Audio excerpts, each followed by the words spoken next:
प्यारे दोस्तों नमस्ते। मैं सुनाने जा रही हूँ भोलेनाथ की एक और रोचक कहानी। कहानी का नाम है भोलेनाथ का गुस्सा। कहानी शुरू करने से पहले मेरे YouTube चैनल पर आप नए हैं तो मेरे YouTube चैनल को सब्सक्राइब जरूर कर ले। प्राचीन समय की बात है, किसी गांव में किशोर नाम का व्यक्ति अपनी माँ के साथ रहता था। वो दिन रात भगवान शिव की पूजा पाठ किया करता था। हर समय ये भोलेनाथ का नाम ही उसके मुख पर रहा करता था। ओम नमः शिवाय, ओम नमः शिवाय।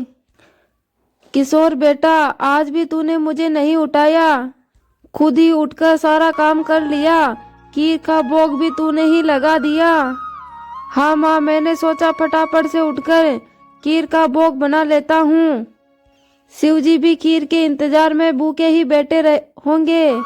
ये लो माँ, भोग की खीर खाकर बताओ कैसी बनी है खीर। माँ बोली, किशोर बेटा, तूने बचपन से ही इस खीर को भोलेनाथ को खिलाते आ रहे हैं। तेरे पिताजी जिंदा थे तब इस खीर को भोलेनाथ को वो खिलाते थे, लेकिन उनके जाने के बाद तूने ये नियम बना लिया है।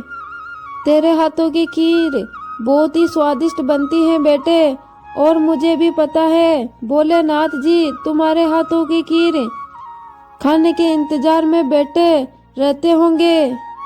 तभी तो माँ, मैं सुबह सबसे पहले उठकर घर का सारा काम करके खीर ही बनाता हूँ कि भगवान शंकर को टाइम से भोग लगा सकूं। किशोर का नियम था सुबह जल्दी उठकर घर का सारा काम निपटाना और फिर उसके बाद भोलेनाथ के लिए खीर बनाना। यह कार्य पहले उसके पिताजी किया करते थे। पिताजी के गुजर जाने के बाद यह काम किशोर करने लग गया। किशोर को लगता था कि मेरे द्वारा बनाई खीर को भोलेनाथ बड़े ही प्यार से खाते हैं। इसी विश्वास पर वो रोजाना खीर बनाकर भोलेनाथ को भोग लगाता था, और अपने भगत के द्वारा भोग लगाई गई खीर को कैलाश पर्वत पर बैठे बैठे भोलेनाथ बड़े ही प्यार से खाया करते थे। माता पार्वती बोलती, स्वामी जी क्या बात है, आपके तो आनंद ही आनंद है। आपके प्रिय भगत आपको तो बहुत ही प्यार करते हैं, और आपका परम भगत किशोर तो नियम के अनुसार रोज आपको खीर खिलाता है। लाइए स्वामी जी, थोड़ी सी खीर मुझे भी दे दीजिए। किशोर के हाथों की खीर बहुत ही स्वादिष्ट होती है। हाँ देवी पार्वती, किशोर इतनी स्वादिष्ट खीर बनाता है और इतनी स्वादिष्ट खीर से मेरे भोग लगाता है, उससे मेरा मन बहुत ही प्रसन्न हो जाता है। तभी नंदी जी और समस्त शिवगण वहां आ जाते हैं। नंदी जी बोले, महादेव जी ये लीजिए, हम आपके लिए भांग और धतूरा ले आए हैं। महादेव बोले, नंदी अभी तो हम स्वादिष्ट खीर का आनंद ले रहे हैं। ऐसा करो, भांग और धतूरे को वहां छोटे पर्वत पर रख दो, हम कुछ समय के बाद उसे ग्रहण कर लेंगे। शिव गण बोले, अरे नंदी, महादेव तो हमारी तरफ ध्यान ही नहीं दे रहे हैं, उस स्वादिष्ट खीर में ही खाने में लगे हैं। ऐसे कब तक चलेगा नंदी? नंदी बोला, हाँ मैं भी यही देख रहा हूँ, ये कब तक चलेगा। इतने प्यार से हम भांग और धतूरा पीस कर लेकर आए हैं, और महादेव ने हमें इसे रखने के लिए बोल दिया। अरे रे, ऐसी बात नहीं है, महादेव ने बोला है हम इसे वहां रख दें, वो कुछ ही देर में इसे भी ग्रहण कर लेंगे। महादेव जी रोजाना किशोर के द्वारा लगाई गई भोग की खीर को बड़े चाव से खाते हैं। नंदी, मैं तो कई बार सोचता हूँ किशोर के द्वारा लगाई गई भोग की खीर में ऐसा क्या है जो भोलेनाथ उसे सबसे पहले और बड़े ही चाव से खाते हैं, और उस खीर को खाते समय भोलेनाथ का कहीं पर भी ध्यान नहीं जाता। हम बड़े ही चाव से भोलेनाथ के लिए भांग और धतूरा पीस कर लेकर आए थे, और भोलेनाथ ने इन्हें बिना देखे ही इन्हें रखने के लिए बोल दिया। हाँ, कह तो तुम ठीक रहे हो भैरव, महादेव को इतना प्रिय भांग धतूरा है, पर किशोर की खीर से ज्यादा उनके लिए ये कुछ नहीं है। तो क्या किया जाए नंदी कि भोलेनाथ का ध्यान किशोर से हटकर हमारी ओर लग जाए। नंदी ने सभी शिवगणों के कान में कुछ कहा और इसके पश्चात सभी शिवगण धरती लोक पर आ गए और ब्राह्मण रूप ले लिया और सभी किशोर के पास पहुंच गए। किशोर भोलेनाथ के खीर का सामान बाजार से खरीद रहा था। ब्राह्मण वेश में नंदी जी किशोर से कहे, किशोर तुम हमें नहीं जानते, लेकिन हम तुम्हें बहुत अच्छे से जानते हैं। तुम भगवान शंकर के बहुत बड़े भक्त हो और रोजाना उसे खीर का भोग लगाते हो। हाँ ब्राह्मण देव, आप तो सब कुछ जानते हैं। हाँ किशोर, हम सब कुछ जानते हैं, इसीलिए तो हम तुम्हारे पास आए हैं। हमें पता है कि तुम महादेव के बड़े ही परम भक्त हो, लेकिन महादेव अब रोजाना खीर खाकर ऊब गए हैं, इसलिए अब तुम कुछ दिनों के लिए खीर का भोग रोक दो। तुम एक काम क्यों नहीं कर लेते? तुम महादेव के लिए एक सप्ताह में एक बार खीर का भोग लगाया कर, जिसे महादेव को बहुत अधिक स्वाद आएगा। और तुमको तो पता ही है, महादेव को दुनिया के सभी लोग पूजते हैं और दुनिया के इतने भक्तों द्वारा दिए गए भोग को भोलेनाथ ग्रहण करते हैं, इसलिए उनका मन भर जाता है। इसलिए तुम सप्ताह में एक बार उनको खीर का भोग दोगे तो उन्हें तुम्हारी खीर का बहुत ही इंतजार रहेगा और वो और अधिक आनंद से तुम्हारी खीर को खाएंगे। क्यों, हम सही कह रहे हैं ना? किशोर बोला, ये तो आप ठीक कह रहे हैं ब्राह्मण देव, इस विषय में तो मैंने कभी सोचा ही नहीं। अब मैं एक काम करता हूँ, मैं एक ही सप्ताह में एक ही बार भोलेनाथ के खीर का भोग लगाऊंगा, ताकि वो और भी भक्तों के द्वारा लगाए गए भोग को प्यार से खाए और फिर उनको मेरी खीर का बेसब्री से इंतजार रहेगा। बोला बोला किशोर शिवगणों की बातों में आ गया। शिवगण खुशी खुशी कैलाश पर्वत वापस लौट आए। शिव जी रोजाना किशोर की खीर का इंतजार करते रह गए कि कब किशोर उसे भोग लगाए और भोलेनाथ खीर को खाए। लेकिन कुछ दिनों तक किशोर ने खीर का भोग बनाया ही नहीं, तो भोलेनाथ को खीर कहाँ से मिलती। अब सप्ताह में किशोर एक दिन भोलेनाथ के लिए खीर का भोग बनाता और भोलेनाथ के भोग लगा दिया, तो भोलेनाथ ने खीर खा ली। फिर उसके बाद कुछ दिनों और खीर नहीं मिली, तो भोलेनाथ सोच में पड़ गए। उन्होंने अपने नेत्र बंद किए और सारी सच्चाई का पता लगा लिए। तो भोलेनाथ को बहुत गुस्सा आ गया। भोलेनाथ के गुस्से को देखकर सभी शिवगण भोलेनाथ के सामने हाथ जोड़कर क्षमा मांगने लगे। नंदी, तुम सब शिवगण जानते भी हो तुमने क्या किया है। मेरे भक्त किशोर के द्वारा भोग में अर्पित की गई खीर मुझे कितनी ही प्रिय है, और तुम लोगों ने उन्हें रोजाना खीर का भोग लगाने से मना कर दिया। महादेव, हमें क्षमा कर दीजिए, हमसे बहुत बड़ी भूल हो गई। महादेव, जब हम आपको खीर खाता देखते थे तब हम यही सोचते थे कि आप हमारी ओर कुछ भी ध्यान नहीं देते हो। अच्छा, तो ये कारण है, और तुम लोग सभी ये नहीं जानते हो कि मेरा प्रेम सभी भक्तों पर एक ही समान है। भला मैं तुमको कैसे भूल सकता हूँ, तुम तो मेरे हृदय में निवास करते हो। तुम सब तो मेरी शक्तियों द्वारा उत्पन्न हुए हो। संसार में मेरा सबसे बहुत ही प्यारा लगाव है। सब भक्त मेरे लिए समान हैं और प्रत्येक भक्त के हृदय में मैं ही विराजमान हूँ, इसलिए मेरा प्रेम कभी कम और ज्यादा नहीं हो सकता। माता पिता के लिए तो सभी बच्चों के लिए प्रेम समान होता है, फिर तुम ये भूल कैसे सकते हो। भगवान शंकर की बातें सुनकर सभी शिवगण समझ गए कि उन्होंने कितनी बड़ी भूल कर दी है। सचमुच में महादेव का प्रेम तो सभी भक्तों के लिए समान ही होता है। और फिर एक बार और सभी शिवगण किशोर के द्वार पर ब्राह्मण का रूप धारण करके गए और किशोर से बोले, मेरे पास शिव जी का एक संदेशा आया है। वो कह रहे थे कि तुम्हारी खीर इतनी स्वादिष्ट होती है कि वो सप्ताह भर की प्रतीक्षा नहीं कर सकते। सप्ताह में एक दिन के भोग से उनका मन ही नहीं भरता, इसलिए उनकी आज्ञा है कि तुम रोजाना ही उनके लिए खीर का भोग बनाओ। आप सचमुच कह रहे हैं ब्राह्मण देव, भोलेनाथ को मेरे हाथों की बनी खीर बहुत ही स्वादिष्ट लगती है। ठीक है, तो फिर मैं अब रोजाना उनके खीर का भोग लगाऊंगा। यह सुनकर किशोर बहुत ही खुश हुआ और रोजाना भोलेनाथ की खीर का भोग लगाने लग गया। अब तो समस्त शिवगण भी के साथ किशोर द्वारा बनाई गई खीर का आनंद से खाने लगे। भोलेनाथ और माता पार्वती सभी शिव गुणों को इस प्रकार खीर खाता हुआ देख कर मंद मंद मुस्कुराते रहते। भगवान शंकर ने अपने परम भगत किशोर को सभी सुविधाओं का आशीर्वाद दिया और उसके जीवन में कभी भी कोई कठिनाई नहीं आई और किशोर का विवाह बहुत ही सुंदर एक सुशील लड़की के साथ हुआ और कुछ ही साल बाद उसके घर में 2 बच्चों का जन्म हुआ और अपने परिवार के साथ संपूर्ण जीवन खुशी खुशी बिताने लगे। प्रिय दोस्तों, आपको ये कहानी कैसी लगी कमेंट बॉक्स में कमेंट करके जरूर बताएं। प्यारे दोस्तों नमस्ते, ये कहानी है किशोर नाम के सुनार की।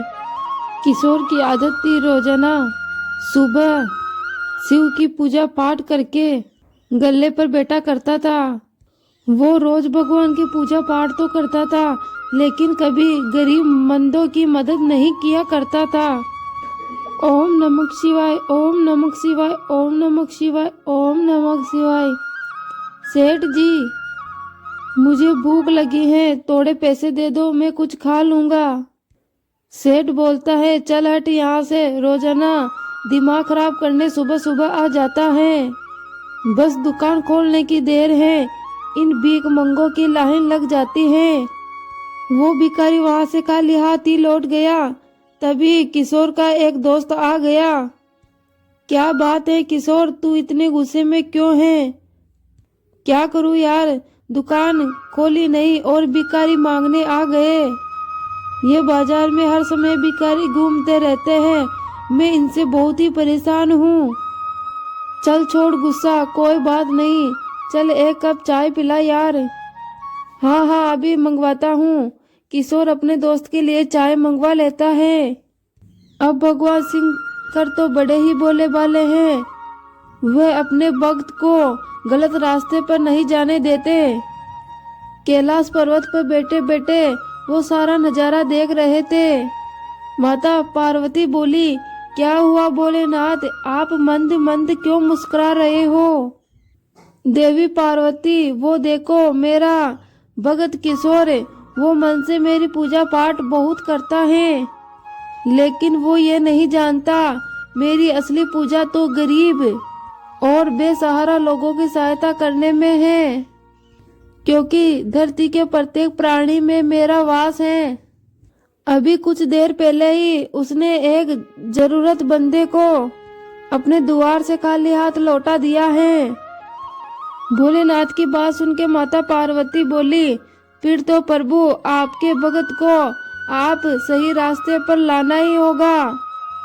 देवी पार्वती, मैं अपने भक्त किशोर की दुकान पर अवश्य जाऊंगा, देखते हैं वो मेरे को पहचान पाता है या नहीं। भगवान शिव एक भिखारी का वेश बना लेते हैं और किशोर की दुकान के पास पहुंचते हैं। किशोर उस समय दुकान पर भोलेनाथ की पूजा ही कर रहा था। हे महादेव, मैं रोज आपकी पूजा पाठ करता हूँ, सच्चे मन से आपका नाम लेता हूँ, फिर भी आप मुझे कभी दर्शन नहीं देते। प्रभु, मेरी इच्छा है कि आप मुझे दर्शन दो, मैं दर्शन पाना चाहता हूँ प्रभु। ओम नमः शिवाय, ओम नमः शिवाय, ओम नमः शिवाय। उतने में भोलेनाथ भिखारी के वेश में बोले, बेटा मैंने सुबह से कुछ नहीं खाया है, आप मेरी थोड़ी मदद कर दो तो मैं कुछ खा लूंगा। लो, फिर आ गया एक और मांगने के लिए, मैं तो सच में बहुत परेशान हूँ। मैं तो थोड़ी देर ढंग से पूजा पाठ भी नहीं करता, दुकान खुलती नहीं उससे पहले दुकान के बाहर मांगने के लिए खड़े हो जाते हैं। अरे चलो चलो चलो यहाँ से, सुबह सुबह मेरा दिमाग खराब मत करो। ओम नमः शिवाय, ओम नमः शिवाय, ओम नमः शिवाय। मुझे तो खाली हाथ लौटा रहे हो बेटा।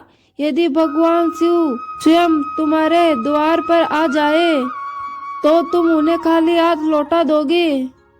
अरे भगवान शिव ऐसे नहीं आएंगे। जब वो आएंगे तब उनके प्रकाश से मेरी दुकान बहुत चमकने लगेगी। बहुत ही अच्छा रूप है उनका, साक्षात महाकाल है वो, महाकाल। तुझमें और भगवान शिव में बहुत ही अंतर है।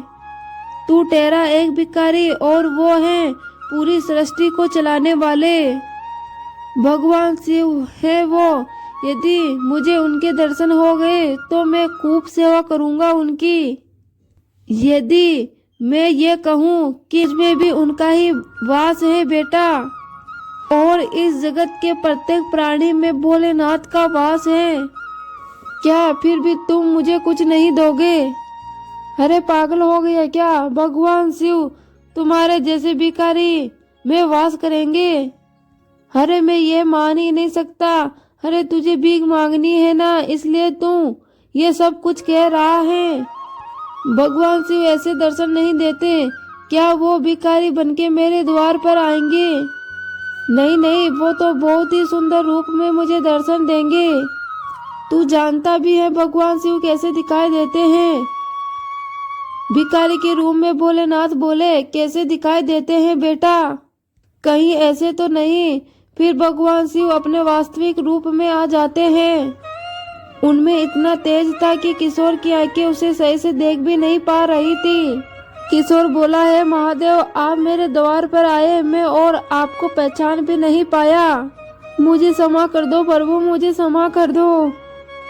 किशोर तुम मेरे बड़े ही परम भगत थे, इसलिए तुझे दर्शन देने तो आना ही था। लेकिन याद रखना मैं सभी प्राणियों में वास करता हूँ। मेरा अनंत स्वरूप प्रत्येक प्राणी में विद्यमान है, इसलिए सभी प्राणियों का आदर करो। भूखे को भोजन खिलाओ, प्यासे को पानी पिलाओ, दान पुण्य करो, पशु और पक्षियों को दाना डालो, सदैव दूसरों की भलाई करो, तभी तुझे मेरी पूजा का फल प्राप्त होगा। मैंने भिखारी का वेश इसीलिए बनाया था ताकि तुझे सही रास्ता दिखा सकूं। मुझे क्षमा कर दो प्रभु, अब मैं ये कभी नहीं करूँगा। मेरे द्वार से अब कोई भी भिखारी खाली हाथ नहीं लौटेगा प्रभु, मुझे क्षमा कर दो। मुझे आपके दर्शन हो गए, मेरा जीवन धन्य हो गया प्रभु, मेरा जीवन धन्य हो गया। हे शिव शंकर, आपकी सदा ही जय हो। जय हो भोलेनाथ, जय हो मेरे प्रभु, जय हो। इसके बाद भगवान शिव वहां से अंतर्ध्यान हो जाते हैं। उस दिन के बाद से किशोर की दुकान से कोई भी खाली हाथ नहीं लौटा। तो प्यारे दोस्तों, इस कहानी के माध्यम से हमें यह शिक्षा मिलती है कि निर्धन और बेसहारा लोगों की हमेशा मदद करनी चाहिए। प्यारे दोस्तों नमस्ते, मैं सुनाने जा रही हूँ एक प्यारी सी रोचक कहानी। कहानी का नाम है शंकर जी के नंदी और कृष्ण जी की खेती। तो प्यारे दोस्तों, ये कहानी बहुत ही मजेदार की कहानी है, तो कहानी को पूरा जरूर सुने। एक बार भोलेनाथ जी तपस्या से उठे, तब माता पार्वती भोलेनाथ जी के पास आई और बोली, स्वामी जी आप सारा दिन पर्वत पर बैठे रहते हो और मैं सारा दिन घर का काम करती रहती हूँ और भूखी प्यासी बैठी रहती हूँ। आप कुछ नहीं कमाते और मैं क्या खाऊं और क्या अपने बच्चों को खिलाऊं? आपने कभी ध्यान भी दिया है कि परिवार कैसे चलता है? माता पार्वती की बात भगवान शंकर ध्यान से सुन रहे थे। आप मेरी एक बात मानोगे स्वामी जी? भोलेनाथ बोले, मैं आपके साथ साथ फेरे लेते हुए सातों वचन निभाने का वादा भी किया था। तुम कहो तो मैं तुम्हारी बात जरूर ही मानूंगा। तो ठीक है, आप वृंदावन चले जाओ। एक आपका नंदी बैल तो है ही, और एक बैल वृंदावन में आप कन्हैया से मांग लेना। कन्हैया के बहुत खेत हैं, आप वहाँ खेती करना, और जो फसल वहाँ उगे उसे हमारे लिए ले आना। उससे थोड़ा बहुत खर्चा तो चलेगा, पर एक बात का ध्यान रखना स्वामी जी, आप कन्हैया से कहना आप खेती ऊपर के लोगे और नीचे का हिस्सा कन्हैया को देना। ठीक है माता पार्वती, मैं अभी नंदी बैल पर बैठकर वृंदावन जाता हूँ। इसके बाद भोलेनाथ जी अपने नंदी बैल पर बैठ गए और वृंदावन कन्हैया के पास जाने लगे। रास्ते में नंदी बैल बोला, प्रभु हम कन्हैया के पास जा तो रहे हैं, लेकिन कन्हैया बहुत ही चतुर हैं, बहुत ही नटखट हैं। भोलेनाथ बोले, कोई बात नहीं, जो होगा वो देखा जाएगा। मैंने पार्वती को वचन दिया है कि मैं अब खेती करके ही लौटूंगा। और इसके पश्चात भोलेनाथ जी अपने नंदी बैल के साथ कृष्ण जी के द्वार पर पहुंचे और अपना शंख बजाने लगे। शंकर जी के शंख की आवाज सुनकर कन्हैया जी अपने दरवाजा खोलते हैं, और दरवाजा खोलते ही उनके दरवाजे पर भोलेनाथ खड़े हुए थे, और कन्हैया जी भगवान शंकर को प्रणाम करते हैं। भोलेनाथ आप भीतर पधारिए, अचानक आपको कैसे आना हुआ? आप मुझे संदेशा भेज देते, मैं आप से खुद मिलने आ जाता। कन्हैया मेरा एक काम है जो तुम ही कर सकते हो। हाँ हाँ प्रभु बताइए क्या काम है, और मैं आपकी किस प्रकार मदद कर सकता हूँ? भोलेनाथ बोले, मुझे आपके खेतों पर खेती करनी है। एक बैल मेरे पास है और एक बैल आपका मुझे दे दो, और आपकी खेती पर मुझे खेती करने के लिए दे दो। कन्हैया बोला, क्यों मैया आपका क्या विचार है? भोलेनाथ हमारे खेतों पर खेती करने के लिए आए हैं। हाँ तो कोई बात नहीं, ये तो अच्छी बात है, हमें भी बनी बनाई फसल मिल जाएगी। भोलेनाथ बोले, लेकिन मेरी एक शर्त है, आप खेती में जो कुछ बोने के लिए बोलोगी मैं वो बो दूंगा, लेकिन खेत का ऊपरी हिस्सा मैं रखूंगा। तो आप बताओ मैं खेत में क्या बो दूं? कन्हैया बोला, ठीक है मुझे मंजूर है। आप एक काम करो, अपने खेत में आलू बो दो। भोलेनाथ बोला, ठीक है, मैं फसल तैयार होने के बाद ही आपसे मिलूंगा। इसके बाद भोलेनाथ जी अपने बैलों को लेकर खेती करने चले गए। उन्होंने खेत में खूब ही मेहनत किया। उन्होंने खूब मेहनत से आलू उगाए और कुछ ही दिनों में आलू की फसल तैयार हो गई। शर्त के अनुसार भोलेनाथ जी और नंदी जी मिलकर आलू की ऊपरी फसल को काट लिए और उसे गठरी में भरकर कैलाश ले आए। शंकर जी ने बहुत ही खुशी से माता पार्वती को हाथ में गठरी दी।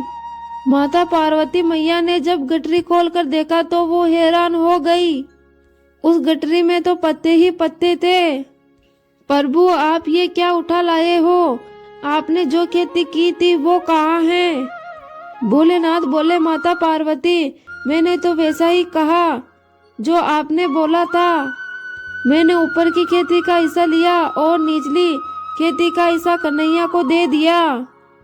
मुझे कुछ नहीं पता प्रभु, अब मैं इस पत्तों का क्या करूं? यह पत्ते तो किसी काम के नहीं हैं। अब आप दोबारा जाओ और दोबारा खेती करके लाओ, और हाँ अब की बार आप नीचे की खेती मांगना। एक बार और फिर से भोलेनाथ नंदी के साथ वृंदावन जाने लगे।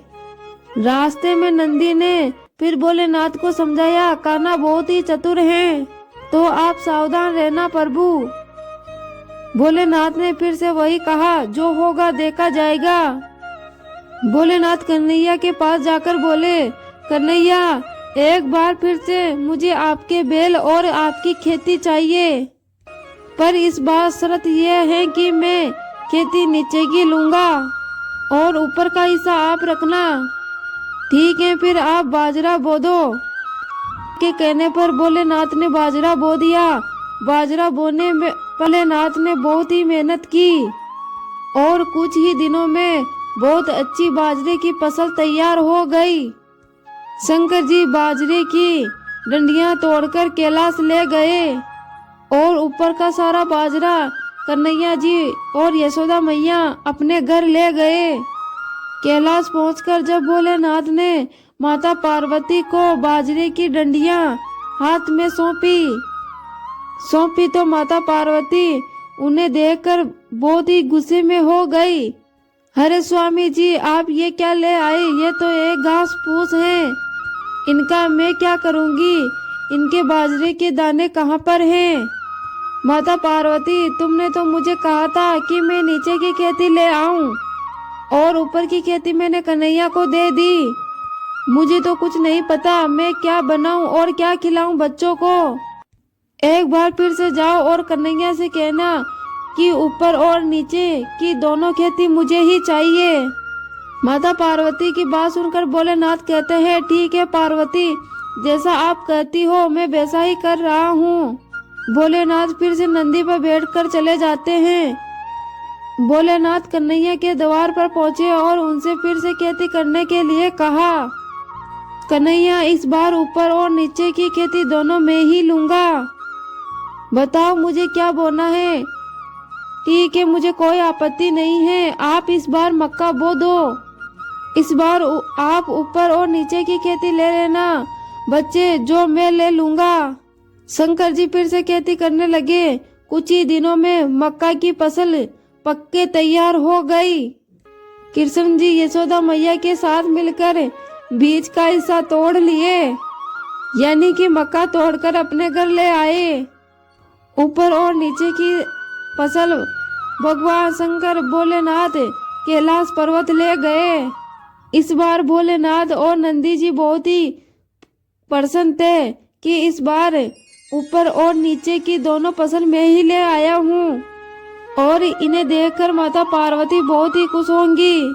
जैसे ही उन्होंने माता पार्वती को फसल की गठरी हाथ में पकड़ाई, इस बार माता पार्वती फसल को देखकर अपना हाथ से सिर पकड़कर बैठ गई। अरे, ऊपर और नीचे की फसल तो ले आए, लेकिन इसका भुट्टा कहाँ है? माता पार्वती, तुमने ही तो कहा था ऊपर और नीचे की खेती लेकर आओ, इसलिए मैं ऊपर और नीचे की खेती ही तो लेकर आया हूँ। अब मैं बोला भला, जैसा तुमने कहा मैंने वैसा ही किया। तभी कृष्ण जी आते हैं और बोलते हैं, माता पार्वती, भोलेनाथ उचित कह रहे हैं। भोलेनाथ को तभी तो भगत भोले बाबा कहते हैं। भोलेनाथ तो भाव के भूखे हैं, प्रेम से इन्हें जो भी अर्पित करता है ये उन्हीं में खुश हो जाते हैं। भोलेनाथ आप धन्य हैं प्रभु। माता पार्वती, भोलेनाथ द्वारा की गई खेती की फसल में आया हूँ, आप इसे स्वीकार कीजिए। माता पार्वती देखती हैं भोलेनाथ ने तो बहुत ही अच्छी फसल की थी और बहुत ही मेहनत करके आलू, बाजरा और मक्का उगाया था। माता पार्वती उन फसल को देखकर बहुत ही खुश हो जाती है। तो प्यारे दोस्तों, ये थी भोलेनाथ की एक रोचक कहानी। कैसी लगी कमेंट बॉक्स में कमेंट करके जरूर बताएं। धन्यवाद। प्यारे दोस्तों नमस्ते। आइए हम सुनते हैं भगवान शिव के परम भगत की कहानी। तो कहानी को पूरा जरूर सुने। प्राचीन समय की बात है, शिवपुरी गांव में किशोर अपनी पत्नी सुहानी के साथ रहता था। दोनों पति पत्नी भगवान शिव के बहुत बड़े परम भगत थे। सुबह सुबह बस भगवान शिव की पूजा में लीन रहते थे। दोनों मन के बड़े ही दयालु थे। किशोर एक रिक्शा वाला था। वो पूरा दिन रिक्शा चलाकर अपने घर का खर्चा चलाता था। उसका रिक्शा काफी पुराना हो चुका था। सभी लोग उसके रिक्शे को टूटा फूटा देखकर उसमें कोई बैठना पसंद नहीं करता था। इस कारण उसकी कमाई बहुत ही कम होने लगी। किशोर से दूसरा रिक्शे वाला कहता है, किशोर भाई, तुम्हारा रिक्शा तो बहुत पुराना हो गया है।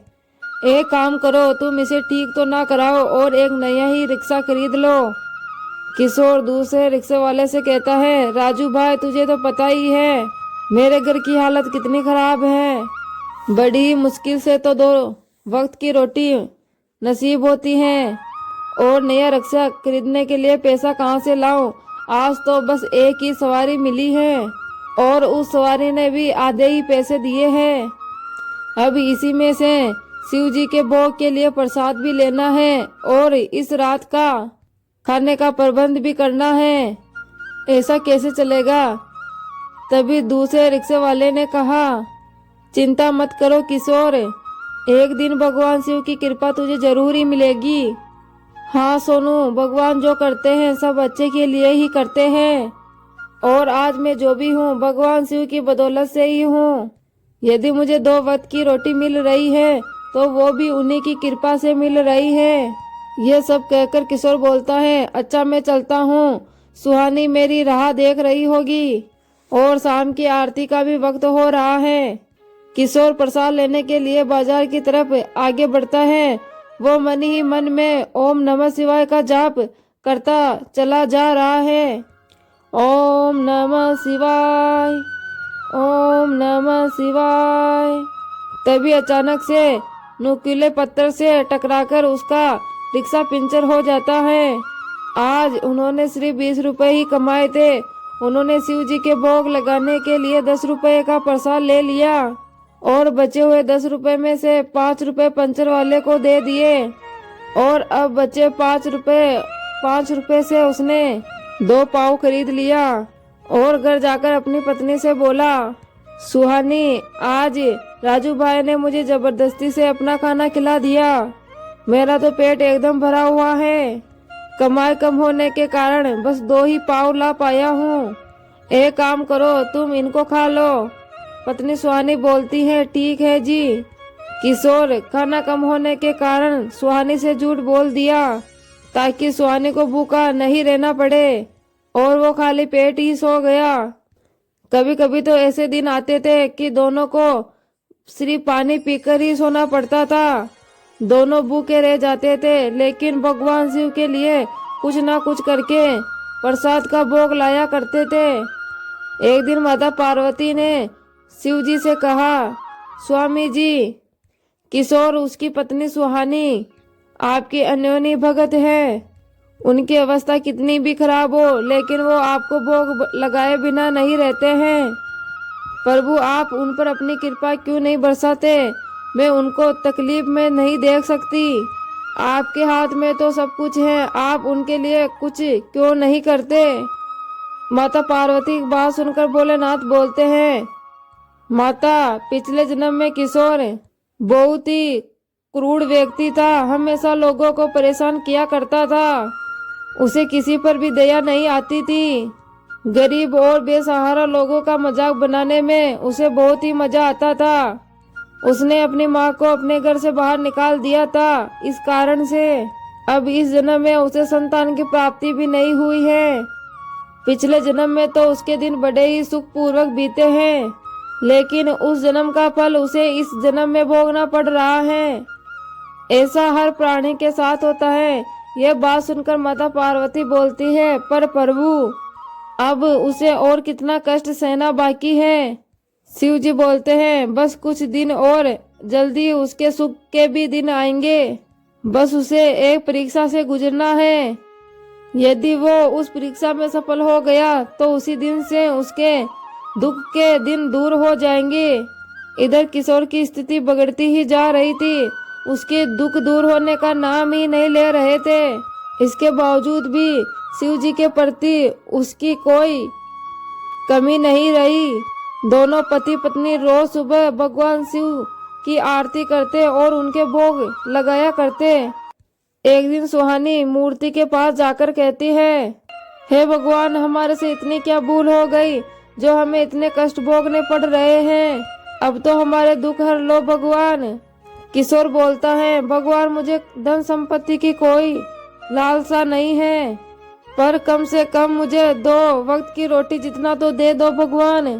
तभी सुहानी कहती हैं, और हमारी सुनी गोद भर दो भगवान, हमें एक संतान दे दो। किशोर पूजा करके अपने रिक्शे को निकालता है और शिव जी का नाम लेते हुए सवारी को ढूंढने निकल पड़ता है। मन ही मन में सोचता है किशोर, हे भगवान, पिछले 4 दिनों से कुछ भी खाने को नसीब नहीं हुआ है। आज हमें इतना तो दे दो कि हम एक वक्त का भोजन भर पेट कर पाए।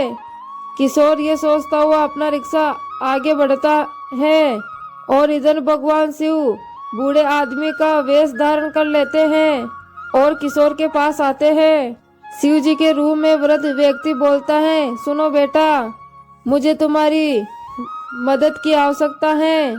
मेरा बटुआ चोरी हो गया है और मुझे यहाँ से काफी दूर जाना है, लेकिन मेरे पास 1 रुपया भी नहीं है। मुझे कोई बिना पैसों के घर तक छोड़ने के लिए राजी नहीं हो रहा है। बेटा, मेरे पाँव दुख रहे हैं, वरना मैं खुद ही पैदल चलकर चला जाता। इतनी धूप और गर्मी से मुझे चक्कर आ रहे हैं। मेरी थोड़ी मदद करो पुत्री, मुझे अपने घर तक छोड़ दो। किशोर ने कहा, बाबा, मैं तो सवारी की तलाश में ही जा रहा था, लेकिन अब आप इतना परेशान हैं तो मेरा कर्तव्य बनता है कि मैं आपकी मदद करूं। आप रिक्शे में बैठ जाइए बाबा, मैं आपको आपके घर तक छोड़ देता हूं। वो बूढ़ा आदमी रिक्शे में बैठ जाता है। किशोर इतनी तेज गर्मी में भी बाबा के द्वारा बताए गए रास्ते में चलता जाता है। घंटों चलने के बाद एक शिव मंदिर आता है।